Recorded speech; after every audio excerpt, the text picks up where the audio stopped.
tu an tan le mang ngai tu le không ngai tu tu an mamo Samari Mitha tu tenge ni so mang tok tu Satan na par me te hi chan thuak tu tu an ngaya ni an mamo Samari Mitha Samari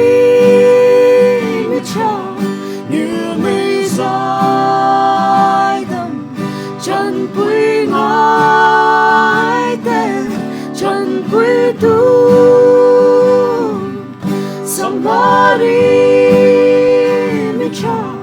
không ai tu ang khat nang po tu ang chuan ti vero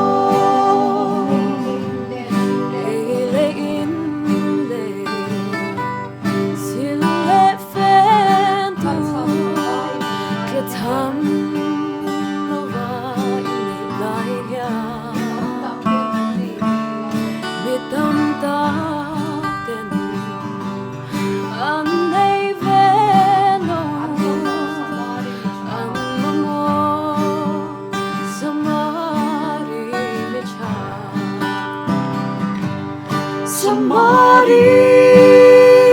Mitha như mây dài đậm chân quý ngài tên chân quý tu Samari Mitha không ai tu ang khat nang po tu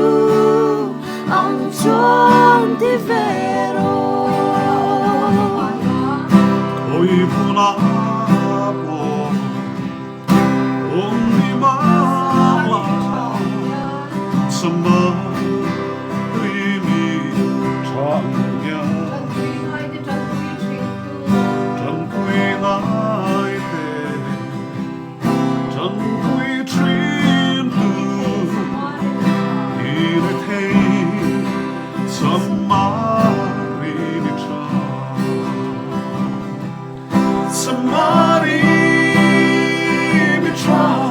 ilay dài đậm chân quý ngài tên chân quý tu Samari Mitha không ai tu ang khat nang po tu ang chuan ti vero nang po tu ang chuan ti vero kan thiam tu chỉ bay hiel ten chỉ bay hiel ten tu na hanin hay han sir sim na em kan neilo wa cái mà thằng bây giờ chúng ta sẽ xin miệng lâu thì mày ăn thì các khử về mà cái sai đó cả các khử về liên tục hàng rồi xây hàng thì cái lao lên rồi anh bỏ đi xe lá hay hay cần đạn này lúc còn nữa cần Chhungkuaa in cần giải hậu khát anh ấy nghe tụi lại chú bồi ăn ẩm bầu trên bốc nền tin ác lệ bỏ hai tổ với này hiện hay hun trà hun lom ẩm đâu mấy cái này cần tí sát in anh ấy cần lát hậu miệng lâu chú mi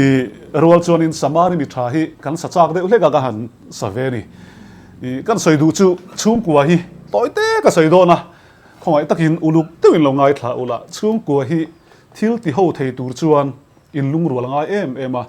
ka te khin fo chu Chhungkuaa hi ting tang an kan ni hei ka ting tang ter lai ang hi enge om zia kan ti chuan hei kan zai atuna hian ting tang hei pa ber nu ber a fa te lo ni ta se a hui tin mai hi pakhat hi alai chuan pakhat hi alai tlat chuan zaya tui thei mi lo chu tiang chia chuan Chhungkuaa hi pakhat a om her tlat chuan Chhungkuaa nuam thei lo chu wangin lungrual tur chuan kan in tiun thatangaya kan in hermil thatangaya chuan entinan tuna hian boite lo ti chin te o Ateteii kan her zoyange pakhat hi chu han za te u kan khol jin na ti khan te te ha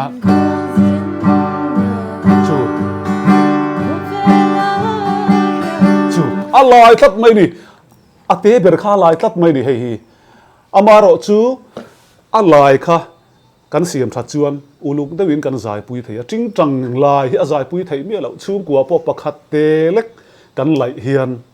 chhungkuaa hi in lung rual nei a chevek mai ni chu wangin engting le kan in lung rualang kan ti chuan chhungkuaa hi i pathian atang chuan fars ani maro chu inkawm tam tur ani tilai hi voina hi karon sei du a amaro chu chhungkuaa rang te hian ka soi fo thin chu lo en zinga po hian nu le panei lo te u naw nei lo te tam takan omang mahse akara Isu Krista kan nei la chuan han ti hluai la a pathian thu zongin i kan in rem dik thei ani entinan hemi lai alai ro ro hi su sai puya har khop me chu jiki ka pera alai tat maya i hei hi om lo ta lo se chu mi om zia chu chhungkuaa hian mitin hian kan to tur chu har satna mo van duaina mo chhungkuaa hian thina thleng vek ani khoi chhungkuaa po hian mahse pakhat akal bo chuan hei hi entinan hei hi om lo angi kan ngai kan her chat don ani hei a chat anga lo ngai ula ka her dul vek anga chu ari lo to ni ari lo to tian ari lo ati hian ti hian han zai le che te le kan khol jin na ti kha chu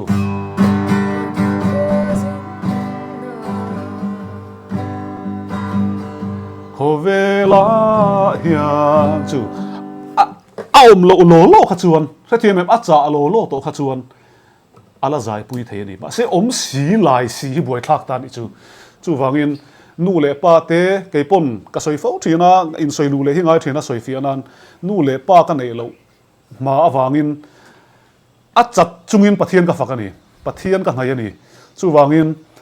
thui chat thi kan thu ni mi alo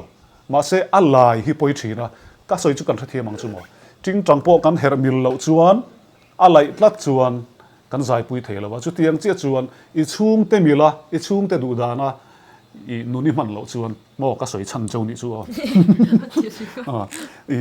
kan lai don ani kan zai pui thei lo thil kan ti pui thei don lo ni chu wangin chhungkuaa hi ting tang ang kan nia kan in tiun kan in her mil tur ani ti lai kha kan soi pa salok ani voina hian kan soi du chai kan thlam in lak sak tu oma hei alo ding ngar maya akhu ta ni tu na han kordum kan have ka kordum kan hadon ti sian yang aron kal ai kordum suit nen phei khok po chapal po dum ke ni po hei he ta adum suit vekin kan ang lawa voila hian photographer tunge kan kowang kan ti kan chung ko thalak kan dua he lai tar tur hi he lai tar ve hi kan cha ka ni chuan pangha moya hei nga moya photography ania ma se photography ai ma hian tu lai chu painter mo in chi sang rong thoi hian a suak nem zoka ani nen hianin kan suak ne be me ma no pante ta tang khang ka kai suai ti mayang tong boy lo ni lo se mai khi kan pe venge a ming te po hi khoi mo kan shout out sak ten kanaw ni mana kanaw ni ya nga boy hi Ateteii tangin ti mayang ka suai ni ilayem ma ilayem lại về đâu lại về đâu mà em có đi xe irong thôi hi nghe ngin này em các phần hung choi salon painter kan ti salon painter nia tu na hianin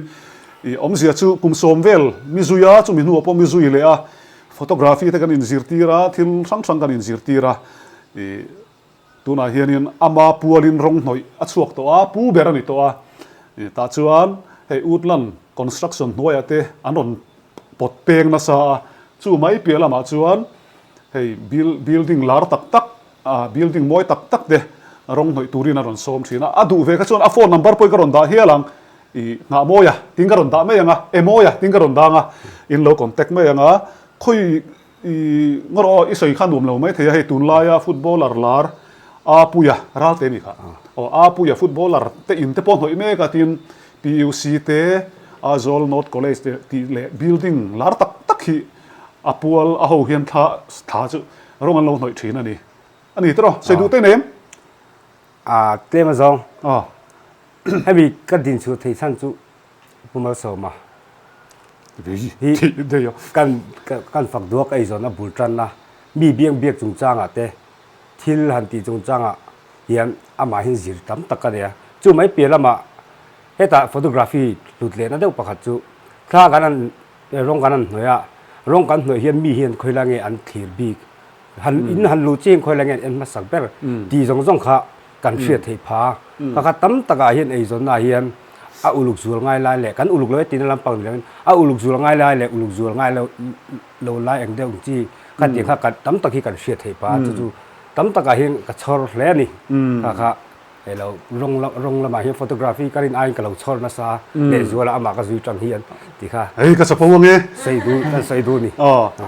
ni photography hi a that ve na chu angle te rong te color te kan hriat pha chu wang chuan in azia em ani ti mai na ne thi chuan in kan in zui top thei lo tong moi lo ni lo sela tu na chuan kan veng khat la sau pa en ton tlak taka hian ron suak to a tai mak na te tu na hian a chhor chho me ngani ti kha kan soi ve sim ani chhor du tan chuan po du tan an hoya number moya ting ka ron dang chuan hei foi na hian tha la turin ka chung te hi hei ti sat in an thap kan ha hei drive fiction ho ina boya om lo lai me ron pe khani boy pe chu avoi khat hak na nia drive fiction ho ti hian kan lom em ani tu na hian ti sat thar min siam sak len tu man ni zan ma sa lok pe kha chonin lok khanin ka ria an ho tu pa in ti sat kan lo siam leng chau min ti kan lom khop mai chon Ateteii te po hei adum sut March soi ve du kan ya hei kan chung atihan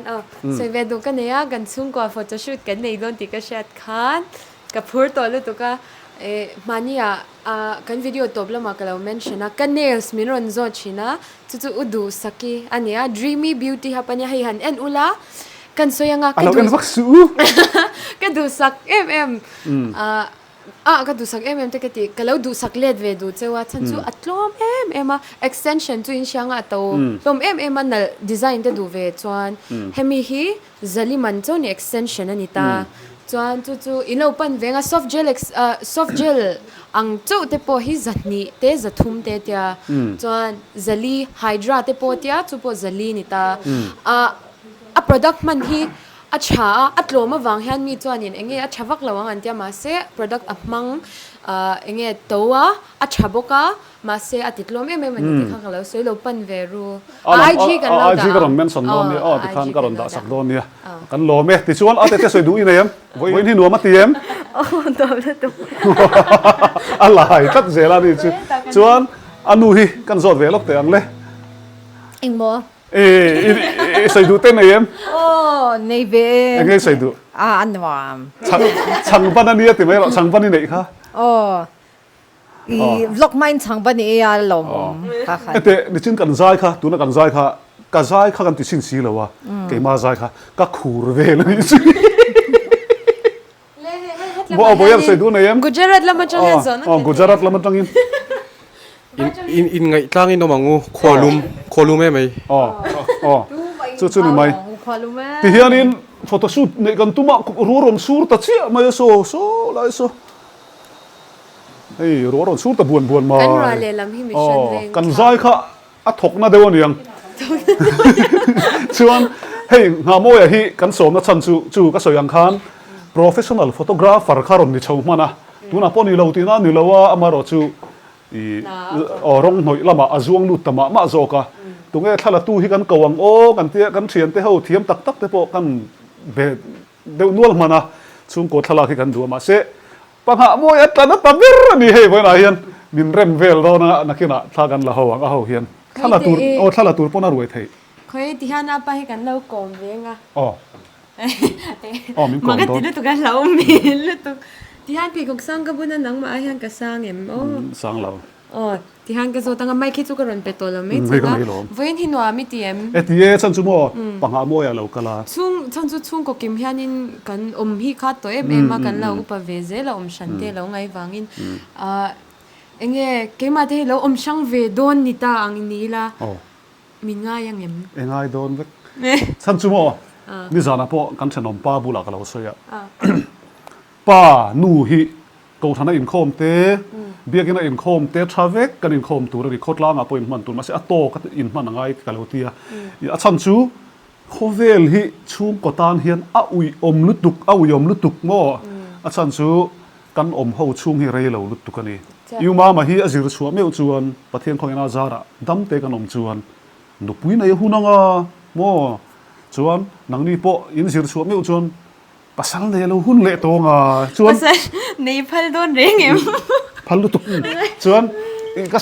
สวยอมเสียจูช่วงกัวกันเจนเฮาหุ่นที่อะไรเราลุตุกก็จูวางอินช่วงกัวฮีอมต่ำตัวนี่ทีนกันแฟมิลี่บิ๊กอ่ะจนให้ประเทศอินทาร์นินเปียตัวน่ะเพื่อจวนกันอินหันตีโปฮีกันละเทนี่อันนวมลุตุกกันตานจวนอามากันอินเตอร์ไงตัวจวนอินให้อัสางลุตุกจูวางอินกะซิงโถที่มันจังเห็นลมทุยกะใส่มอลชิมนี่ประเทศอินมอลแล้วป้ามินเป็กอันนี้วางอินนวมพิกติเอ็มมาลมทุกก็ใส่เฝ้าโลจนง่ายอ่ะกันไหนยังอ่ะโหไม่โดนอ่ะทีนกันใส่เลยดูจูกันอินาเฮียนให้อาจุงให้อาหน่วยให้กันเรียกกันดูป่าจูอาจุงให้เราฟังอันนี้กันอินสักลายคันผู้เป้กับเฮียนินอาจุงอาเฮียนมินมุตีระตุมาก็ดูแล้วว่าอินจุงเฉาฮักไปแล้วนี่จูส่วนโนปังเฮาโปฮีอาหน่วยให้เรียกเวกเทนิเซกันที่อาชันจูมุดขณะรูมสั้นๆเนี่ยอินเอาอุกวลวักขี้บวยทลากันที่ส่วนดูก็ทังตีระนี่จูอมเฮาเวกเนี่ยอินดูกันที่อินหน่วยเฮียนินกันอินโกมเฮาเทโดนั่นที่ฮิกาจอดเวกันนี่แต่ส่วนอันโอเควางอินอันมุดหุ่นเละอินบัวหุ่นเตติบ้ากะฮิจวนอินเละขจิรหุ่นอาโปอันรูมาจนอมกับพัลโทมาเสตัวละจนอินหน่วยเห็นรอนจิรเรากะตีนี่ซิตติ้งรูมาเฮียนเฮ้ยทีวีรูมาเตไม่ยังช่วงกว่าฮิชุดต่ำก็ถูกตัดเกจวนฉันสู้ก็ใส่ตัวงานอะไรเราลุตุกโคเวลฮิจวนวางอินรูมาอันอมไอจวนเฮตากันมูฮูเวกมาอย่างตีข้าอธิรกังไอ้ดานันเนี่ยกัทุนโอ้ยตัวนารีจวน ก็ ให้ สวยที่เฮาเวียวชินมาเซไปหลบต่อแค่มิงไงทักเวมิงไงทัก ตัวไหนจนให้กันตั้งวัลปุ่นกับทูโอ้ยโอ้ยง่ายเราเจ็บตักกะให้ฝนอะไรเห็นPhotoshoot ตัวละหันตีเวชิมชิมกันเนี่ยท่ากันลางอ่ะรู้ให้ละสูรลัดไม่อันที่กันตีโดนนี่สุดเลยจูรู้สูรสวยตากันจนให้ตัวลายบาร์เรลบาลเตะมอบาร์เรลปาดเอกเราทิ้งเตะเลยน้อยบาลที่ไฟดูชวนินกันน่าเต้นกันเวกันมีเตะเฮียนินผู้ดีวิเอเล่ตรงไหนครับผู้รวดสร้างอันอันที่ไฟชีนักกันน่าเตะเรื่องอมลุตุกสินอตคุยร์ ex member อันนี้ชวนบาร์เรลที่ไฟดูชวนินให้การันตีลังอ่ะตาเฮียนินอินเราคอนแทคโดนนี่อันนัมเบอร์แค่นี้พวกกันบาร์เรลกันอินกันอันติดลมบกอ่ะไฟไม่บกอ่ะอันรินอมบกอ่ะบาร์เรลบาลกันในชีนฟูร์ไลฟ์ให้จนให้รู้ตัวนี้แต่กันละนะซาบาร์เรลลูดนะซาข่าวหน่อยแต่เราอมเทียจู่วางอินข้ามีมาโมชวนินอันหัวให้กันตีละนะเฮียน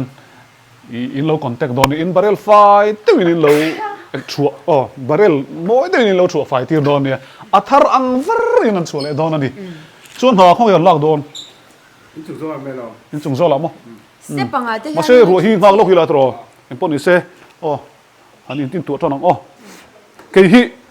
กันสวยไม่ดูชูซิตติ้งรูมมาเฮียนให้รีโมยบุงรัวเวลิกาตาทุบมาอ่ะอินเล่งกันเนี่ยเพิ่งก็ด่าส่วนเล่มช่วงแล้วว่าฉันชูรีโมยเนี่ยเฮียนินกันนุนกันอินเล่งแต่ใส่เสียละไงให้ประเทศของนาซาระมาลายกับทิลโอเวเดวแต่ขาตุนหัวเฮียนประเทศนินมินเปเวียเฮตียงฮีประเทศฝากก็โจยโมยใจหนุ่มก็ตีวางอินปนว่าใจสุกเจียมเหลวไม่ละเทียงกันด่าเวทีนั่นนี่บ่อยเตะเขาเฮียนจานดาร์สอบปัญหามาเดียวเฮียนก็ใจยังไงทัดทีนเฮลัยไงนมชินเขาไม่มินสเตตัสดูกันเสียมทีนี่เฮลัยเฮียนตีเวไม่ดิชั่วรัวสุรากันฟอโตกราฟรอยเปรย์พอเฮลัยชุดตาเดย์ไหมส่วนบ่อยเตะที่เราพักกันสวยสักหล่อลงไงตัวลายเฮียนให้ทิวส่งกันนี่หน่อยเฮียนินเปกับตัวมาคลาสเต็นจินอันนี้ยังจู่อามาโมตันจนินก็โฟนนัมเบอร์ที่กระดมตาหลังไม่ยังให้นู่นเลยป้าตั้มตะกินอินฟาเตทิวส่งเปกอินดูจนิน บ่อยเตยเห็นเราไปโดนนี่อะไรจุ่มจ้างเลยงั้นบอกเขาชู ข้าจูเนี่ยสวยจบเทียเราดูตัวรังข้าจวนนินกับปานเนี่ยนะมิงอันคลาสเล่อัน subject ดูอัน phone number ข้าจูติขานั้นเราเองเรางะ group ก็เสียมังก็เราตั้งอ่ะโมเฮมีก็ติฉันจูช่วงเตเองoffice กัลนู่เลยป้า office กัลน่ากัลง่ายเตฟ้าเตดูอ่างเอ็นปุยเทียเราอังเตโปข้า KG1 นะจังอ่ะ class 10ข้าก็เราเอ็นปุยเทียจู่เองทักขัดเรดอังเตข้าเนาะมาดูเลยดาร์การขัดจู่มีอังจัดจวนที่อังเตโปข้าเขาก็ชูโฟนนะเห็นสวยเฟียไม่โดนเนี่ยตรอข้าจู่โอ้ยังโอ้จู่เด็กตุ๊กจู่ไหมเฮ้ยรัวสู้เราเจ็บวะกันอินฮิทั้งวิวนายอารมณ์เวเอ็มเราจะให้กันเช่นเรามาเฮียนินนิ่มมั่วทิ้งกุ้งเตะอะไรปุกใช่ไม่มาให้ลายฮิเฮียนัดติดหัวเอ็มมันอีกขี้ลายขี้ทีบีซีแต่เบียกินอันใจทิ้งน่าโจ้เลยมาแต่เขาใจทิ้งนั่นเนี่ยให้ลายเบียกินฮิส่วนขี้ลายขี้สกุลปุยก่อนนี่อาจจะคอลเลกชันค่ะส่วนอันนู้ฮิบ่อยเตะกันสวยๆเจ้าบอกอ่ะไอเสียมลำซิรดูตานอัปปันเทแล้วนี่อันนี้ฮิจูอัปปันเทแล้วอัปปันเทแล้วกันคีย์บอร์ดิสเวเนียกันชุ่งกว่าฮิอินติเฟลดูตานจันปันเทอินติเฟลดานโซดูตานนู่เบริกันฝักเวไม่แต่เหตุยาหอยไล่ที่ตุรันเทลเอาหลักโลก็ฝักเวน่าเอ็มจุนเอาปังเตอันเตดไล่ตั้งเฮียนินสกุลฮิอช่วยตลวนปะระทีนกันชุ่งกว่าเฮียนอาสันปายินไอซิรไลเตตรงมวยเราเนี่ยเราเสละสกุลกัลดูอังจีแต่ฮิตทอขันไล่ขานินกันเนี่ยนะเฮียนินอันเราอมเวทีนะที่เราว่าจนอมปุยฮิสันไปกันละไงเนี่ยเราว่าที่มายังอันนู้เฮียนเองกิมฮิอัติยะเฮ้ยอาฟาเตเตะไล่ตั้งสองอินตูนวยเราจนอารอนเลียนชาวเฮ้ยอันนู้นปุยชาวเวเซลตัวตัวน่ะเฮียนอันนู้นน่ะสิรติร์เวเมกันดิติค่ะกันฝักเวอังเงอาสัมเตฮิตเฮียนอาติเจียละเวนี่เตียงเวลชนิดง่ายเฟลเอ็มนี่ที่เฮียนรัวสู้เสียมินง่ากะฮีไลเฮียนอาเตเตเลวมามีเลมเซียอันนู้นสิตีนั่นนี่อาเตเตฮีกันสวยเวงไงเลมเซียที่มันเนี่ยตัดมา呀นินชูนะกับป่าฮีอาร์ติสเนี่ยอาร์ติสมาซาส่วนเกี่ยนอเลมเซียฮีทอขันไล่เขาก็ติดเจียมาเราจูฟอโตกราฟีก็กัลตากวางเห็นก็เสียง่ายต่อแล้ววะส่วนก็ฟาเตซิงก็เห็นตรงเลมเซียที่มันโอ้ก็เตี้ยบ่อยเตยจนอารมณ์ติลุตุกแล้วว่าเตะไล่ขันเสียที่นั่นมาเสียชุนจอมต่อแล้วว่าอาเตเตตูนแค่นี้เราเสียก็ค่อยมั้งมีเลมเซียเมฆค่ะเห็นมั้งฮัลโหลชิงไหมมีเลมาเราเสียไหมอ๋อเลยจุงโซ่ละกันโซตาเฮ้ยซันกลาสหัวตัวรักเตี้ยปังหาโมยันทุยกันอมโดนอยู่ห้อยเทียนอันนี้ที่ซันกลาสกันหัวแค่นั้นช่างอันนั้นทีวีซีซันบ่อยพอความมองเห็นเสร็จแล้วครบไหมจนเลยไอ้ที่มันเริ่มดันตัวที่วัดที่ละแต่เฮียนอุมาสมาเจออุดงเตยจวนนี้เวลามันก็ชุดตั้งให้แต่เฮียนอุมาสมาอันนี้น้องมาข้าตาขันอุดงเตยตัวหลอมอุดงเตยจวนให้แต่เฮียนกอรีอันนุ่งอะไรกาสนาดูเลยปากตินี่รอนกูช่วงนุ่งละมาตั้งปอยหมอตัดจู่งามวยที่ family ท่าละตัวปนอร่อยเที่ยงฮัลร้องหน่อยตัวปนอร่อยเที่ยเฮ้ยเราจะหิวมาสมตั้งก็สิชัวร์ไหมกันนี่อันบ่าวมันเราเซตติ้งไอเดียกันนี่พัดเอาเราสูงอันตีเลยส่วนกันทูเวกันทูเวเนี่ยรอกันนี่เอ็นเวล็อกซันกลาสกันละหัวโลก็ซันกลาสกันหัวเวล็อก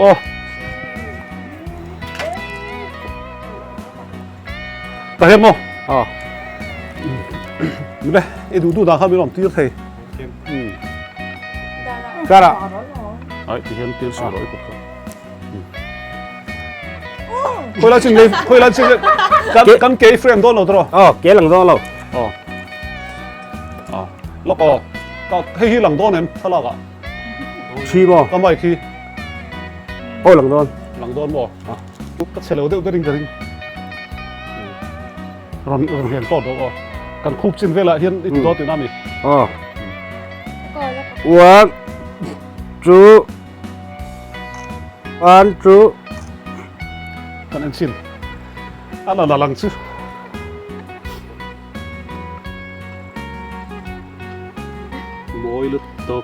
tui thiam a ting hi a moi lutuk le freestyle ta khan ni ti tir vela freestyle tu la ei kan in hi alang sarang renga mi son ve thang chan mi lo thlir thup me khi ka zak deuh freestyle antiale ka sona te nang ge chu ai love samang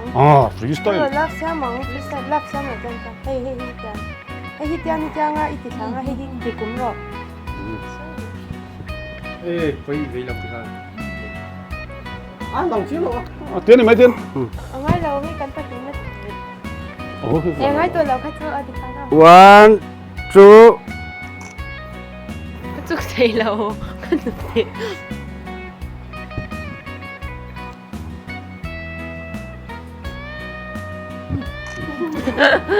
one two thanga sha lok bo go lo kum hin song da ro de ti khang kan chuk phei cha sial bây giờ tiền lâu thì phải rõ tiền thế thế thế xem sao là tiền phải không hey go go hết tầm hay làm tới cái lồng bò là bơi là bông ba rồi đúng 1 2 1 2 1 2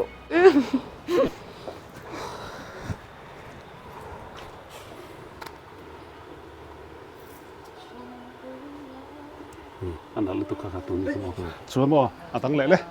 tân mình đang chuẩn bị tọt lông đấy lúc hôm nay thì tọt lông chắc là cần hao tạc em háo tắc rồi cần dây em gì photographer thì idea thấu vào ngay là gì à thế thì khua rồng thiên anh đó lúc tục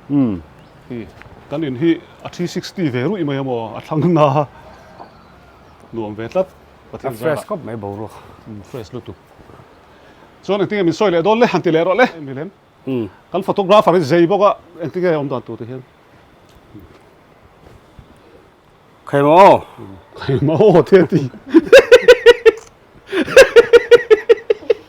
khai mô là chờ chờ la đánh đuổi lại được không em xin lỗi tóc siêu lắm mà là thế đâu thì khanin family photoshoot chu kan zoa kan tirei vak lawang achan chu ke hi ti tur nei le kan ania chule ngai kan ania chu wangin kan tirei lutuk dol lawani hundam changa kan la le mai don dia tero kapi ti hian in noi kan su thalek le tha kan la chu hei kan nok rum mai lo hei thalak zau zau hi ngai makin ti mai theya makin ti mai theya ti la photographer dang ta poini thau ka ringa family thalak ang chi hin nei hi har tuka a Thlalatu pa ber si hian thalak hi kan nei lo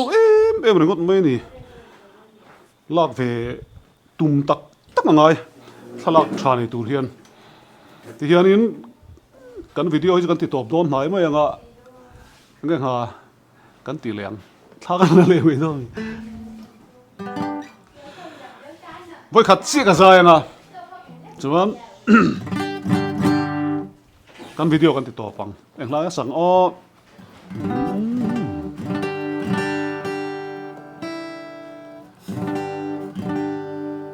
lim te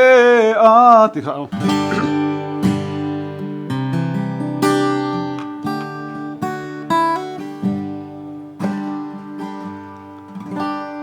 lim te a lên lại đi te qua rian chẳng tur hi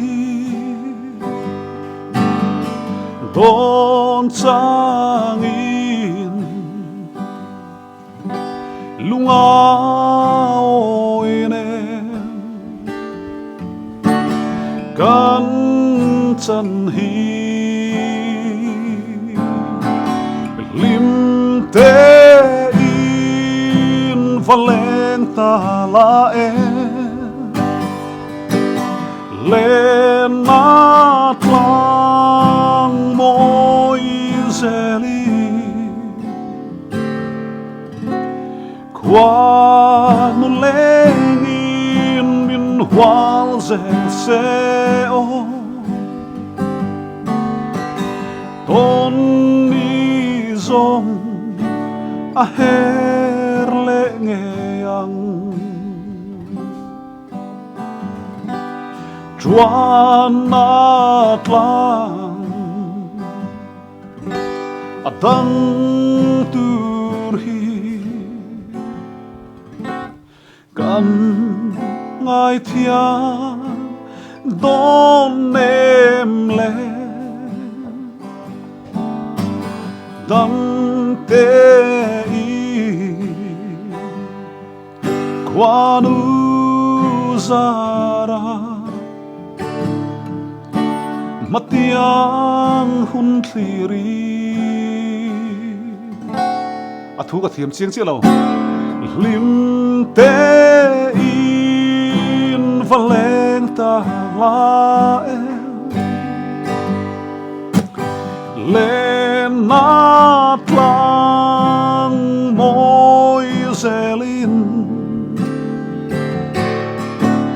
quan leng in min hwal zel se o don ni zong a her le ngeang Vena hianin ka zai mai meni khatun khasu I then khathianin kan soilu le lo I zai thina mi hi min tia ka zai hi ka warang reng sia zai thin te reng mai ti lai hi kan soi dua maro chu music video te han sia ma a han pa ron ti chu chiam hi ka tum lem to lowa maro chu Facebook a te status a te ka zai thina maro chu pathian zara dam te om chunin music video thapa ngai rim rim hi chu tu nu kho vela pakhat te chu han da chu vele ka cha ka ma se hun hi om thei lawa I lo zai thin ni mo min tin nu te hin om ve ni chu kan chuana te hianin